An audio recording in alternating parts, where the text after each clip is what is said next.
이제 여러분에게는 하나의 사명이 주어져 있습니다. 여러분은 삶에서 목적을 갖고 있습니다. 여러분은 하느님의 정원에서 정말 최고 정원사가 되는 것에 뽑혔기 때문에 그 목적을 정말 고귀한 것이라 말할 수 있습니다. 정원사인 여러분에게는 가지치기 가위가 필요합니다. 그 가지치기 가위는 경험을 새로 쓰는 것입니다. 여러분은 단지 교정합니다. 그리고 여러분이 그 날을 교정했을 때 여러분은 그 날을 무효로 만든 것입니다. 오늘 겪은 일은 과거로 사라져버리는 것도 아니고 사람들이 생각하는 것처럼 저 멀리로 사라져버리는 것도 아닙니다. 오늘 하루는 교정용 가위로 잘 가꾸어진 날이든 아니면 어떤 생소한 잡초로 무성한 상태이든 여러분을 다시 만나기 위해서 미래로 나아갑니다. 미래에서 어떤 상태로 만나느냐는 문제는 전적으로 우리에게 달렸습니다. 저는 여기 계신 신사숙녀분들 모두가 제가 드린 말을 진지하게 받아들여서 오늘 여러분의 마음인 여러분의 정원을 가꾸는 것을 시작하셨으면 합니다.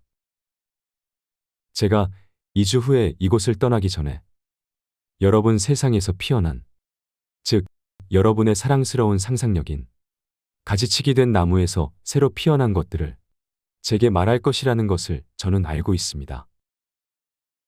시도해 보십시오. 그러면 여러분은 블레이크가 다음과 같이 말했던 것의 뜻을 알게 될 것입니다.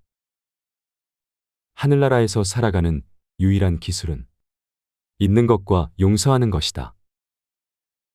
살아가는 유일한 기술은 마음의 자리에 아무것도 없게 만드는 것이 아니라 그것을 올바른 자리에 놓음으로써 완벽하게 있는 것입니다. 그래서 신문에 이상한 기사들이 실렸을 때도 여러분은 그것들을 무시해야 합니다. 그 기사들은 아무런 의미도 없습니다.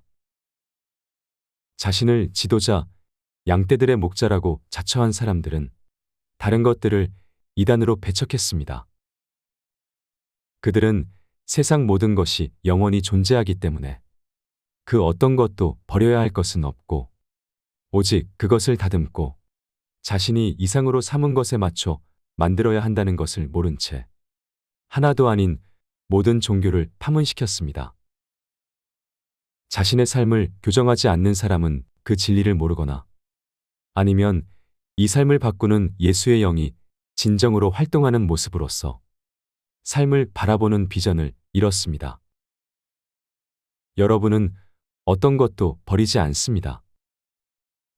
타임지의 최근 기사에는 스피노자라는 위대한 영혼에 관한 이야기가 실렸습니다.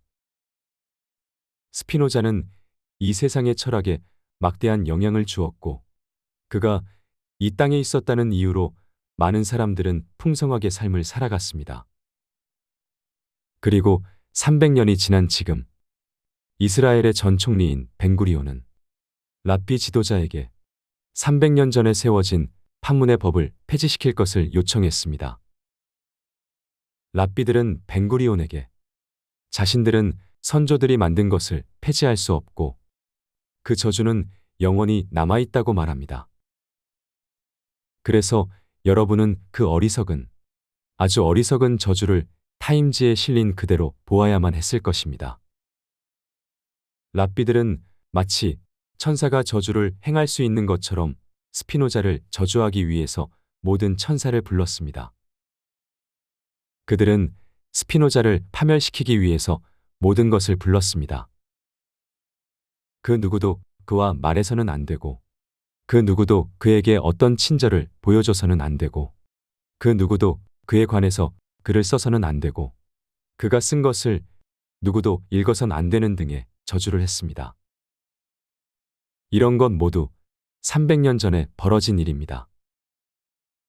스피노자를 저주한 랍비들은 오랫동안 잊혀졌습니다. 만약 그들이 지금도 살아있다면 오직 그들의 저주에 관한 이야기일 뿐입니다. 그리고 우리는 그 저주를 했던 랍비들이 누구인지조차 모릅니다.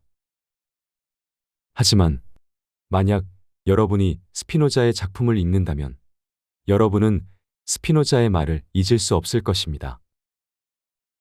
여기 모인 청중들도 모두 스피노자가 했던 말을 인용해 보았을 것입니다.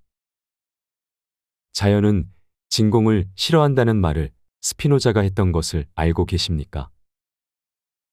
우리는 지금도 그 말을 사용하고 있고, 저 역시 그 말을 사용하고 있습니다. 하지만 그 말이 나온 것은 스피노자였습니다. 300년이 지난 후에도 철학의 거인이 아직 있기 때문에 자신을 무리를 이끄는 지도자 혹은 목자라고 자처하는 이들은 작은 마음을 지닌 사람들입니다. 그 사람들은 돌아가서 예레미야서를 한번 잘 읽어야 합니다. 목자인 그대는 나의 포도나무를 망쳤고 나의 정원에 들어온 그대는 나의 포도나무를 뽑았고 이제 그것은 어떤 포도도 없고 어떤 잎도 없고 예루살렘의 정원은 이제 잡초만 무성하더라.